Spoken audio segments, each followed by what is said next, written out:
Hi,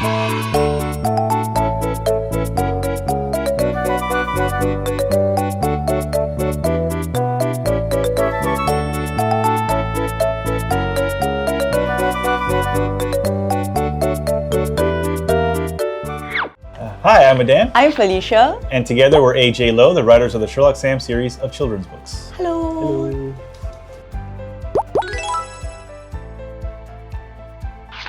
The main character of our stories is Sherlock Sam. He's known as Singapore's greatest kid detective. He's 10 years old and he loves math and science. He also loves superheroes and detectives, which is why he himself wanted to become a detective. He solves mysteries and he loves food, but he can't solve mysteries by himself. He has a grumpy sidekick named Watson. So Watson is not yet 2 years old, but he behaves like a very grumpy, very grouchy old man. Watson is made of recycled parts, and Sherlock, along with his dad, actually built Watson from scratch, using all the things that they found around the house. And Sherlock's mom and Sherlock's sister also helped them design Watson and build Watson as well. So Watson tends to be like the grouchy side of Sherlock Sam, and whenever Sherlock asks him to do something, Watson will bargain with Sherlock. So Sherlock is always trying to convince Watson to help him solve mysteries as well. And because Sherlock and Watson are only two people, they do have other friends who help them out in what's called the Supper Club, and they all work together to solve mysteries.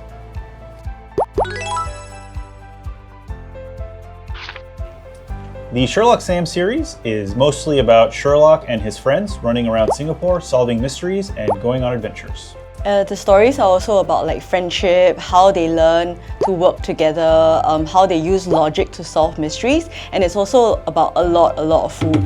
A lot of food, yes.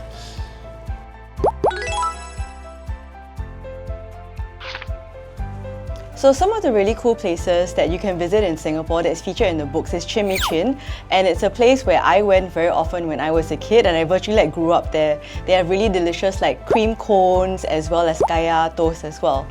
Some other places are like Pulau Ubin, which is like a seaside location where Dan and I went to do a lot of research for the books as well. And there's also Fort Canning, which is a very important historical location in Singapore. And some of the best food in Singapore, well, if you ask Sherlock Sam, he'll tell you that all the food is great. But some of the best food, I think, is chicken rice, which is a chicken and rice dish, obviously. A Malay dish called mee siam, which is a noodle dish that is sour and spicy. But he will probably say that the best mee siam is the one his mom makes. But our favorite dish is probably ayam buah keluak, which is a peranakan dish that's made, it's basically like a chicken stew that also has the special nut that if it isn't prepared properly, can be poisonous.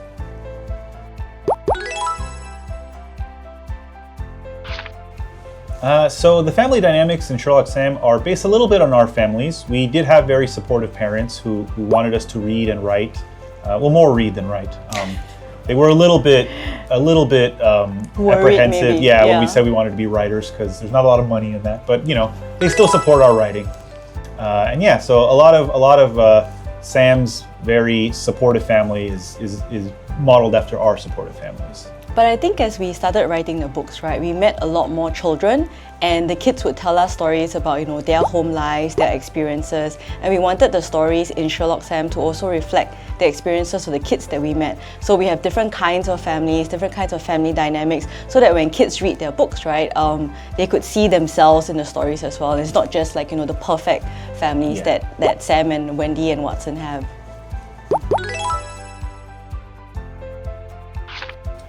So Sam and Wendy are siblings, and in the earlier books they tend to fight a lot, like most siblings do. I actually have a younger brother, and when we were growing up we used to fight a lot. In fact, even now, even though we're both very old men and we live on opposite sides of the planet, we once in a while still fight about really dumb things like sports or television or whatever. So it happens a lot between siblings, but siblings do love each other very much, even if they don't always show it, and we will protect each other as well. And it's nice that they also accepted Watson as their brother once mom and dad adopted him. Even before mom and dad adopted him, they still accepted him as their brother. Yeah. Yeah, and like Watson tries to make things difficult for Sherlock very often, but if Sherlock really needs help, Watson would be the first person to come and help him. So like they behave like normal siblings, I think. I don't really know because I'm an only child. So like very often like when we meet kids, right, like Adan will tell the story about how many of you have siblings, and all the kids will raise their hand, and then I will ask how many of you are only children, and then a few kids will raise their hands. And we have very different dynamics, I think, But yeah, I mean, they behave like siblings do, and yeah, I mean, they might fight, but they definitely love each other.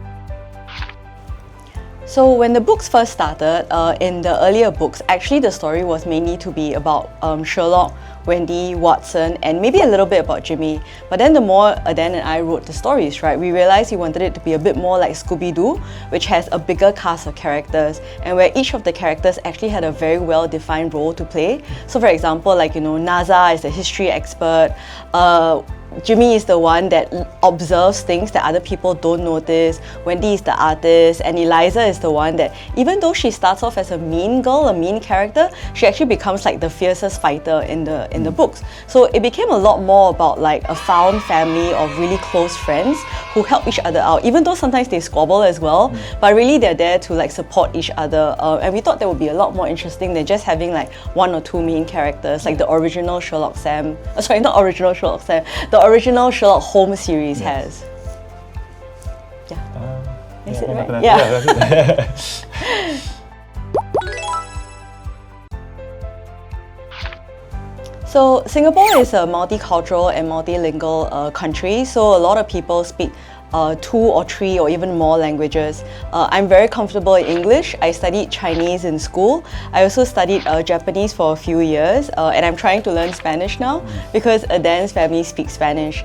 I think in the stories, like when we use different languages, right, we try our best to do research. So sometimes we use, like, we have some Spanish, we have some Hokkien, we have Chinese as well. So like we get people to check to make sure that we get the languages correct in the stories. And it's a lot of fun because like the stories are mysteries, and sometimes language can be a clue or a tool to get the mystery to be more exciting for kids. And language is very interesting to me. I speak Spanish. Spanish was my first language, and then I learned English later on. So those are the 2 languages that I speak. And I'm also a translator, so I translate from Spanish to English. And it's difficult as an adult to learn more languages, but I'm always interested to learn different things about them. And I like learning interesting little tidbits about how different languages work, especially their grammar and and how they're arrayed, how they just work as a language is very interesting to me. And I think it's also very exciting for us when the series is translated into different languages. For example, like Watson in the Taiwanese edition is called花生, which is very, very cute. It's not something that we would have done, but then like we were making a joke recently. We love to eating the cold noodles from the convenience store, and then keeps saying it's花生, Watson sauce. Watson sauce. That makes the noodles.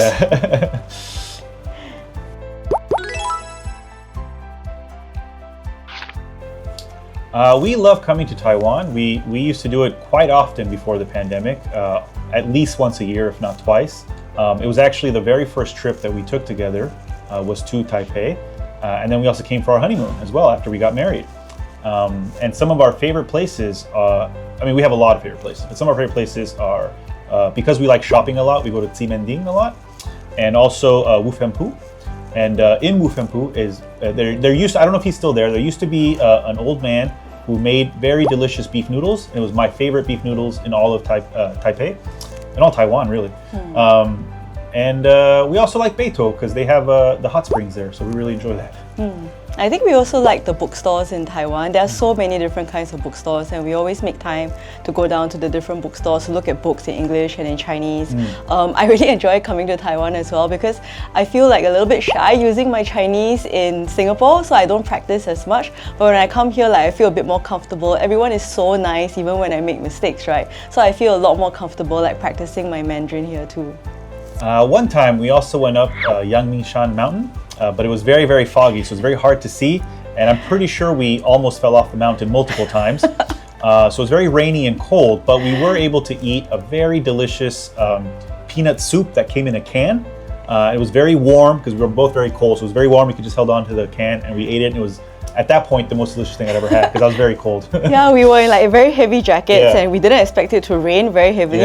And the fog was like, very, very thick and strong. And at some point, I think someone told us to stop walking because we might fall off like the hill. And so it was a really fun and experience that I don't think we can ever forget. Yeah.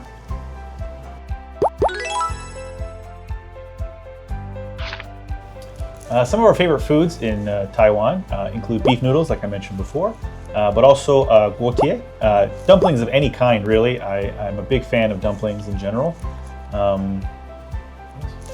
Yeah, and one of the things that we always love eating when we come to Taiwan is actually going to like the convenience store and buying the cold noodles.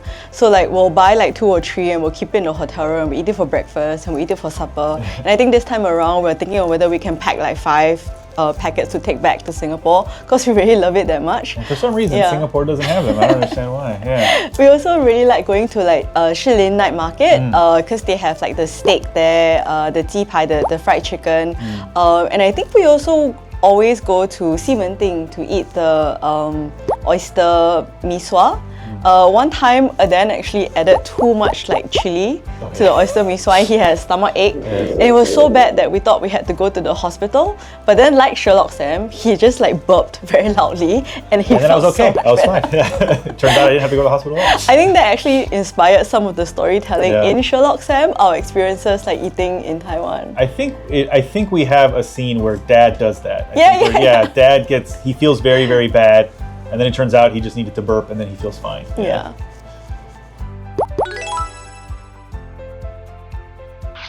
So a couple of days ago, we ordered some guotie from a street stall. And Felicia did all the ordering herself. And then she kind of walked away to go look at something else. So I was standing there waiting to pay for the food. But then the lady asked something. She looked at me, she asked something. I had no idea what she was saying. And then she kind of laughed. And then I said, Felicia! So that Felicia would come back. And then the lady laughed again, and then she repeated what she was saying to Felicia.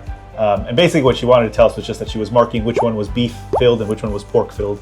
So that was an interesting thing. But usually when people realize I don't understand Mandarin, they will speak English to me, and we will, and thankfully, because otherwise we wouldn't be able to understand each other. So I'm grateful that a lot of Taiwanese people can speak English, because otherwise I would just be relying on Felicia all the time. But I think for me it's also very similar. When I'm in Singapore, I don't speak Mandarin very, very often. So when I come here, I try and practice. But a lot of times I forget my words, or I'm not quite sure of what I want to say. And people are always very nice and forgiving. And like Adan says, right, they'll try and fill in the gaps with some English words, or they're just very patient with me while I try and figure out what the Mandarin words are.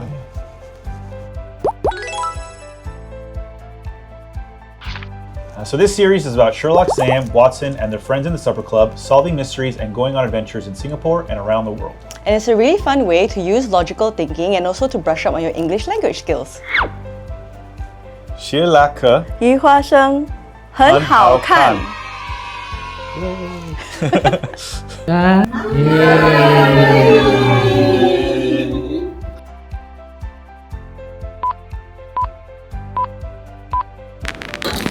谢谢。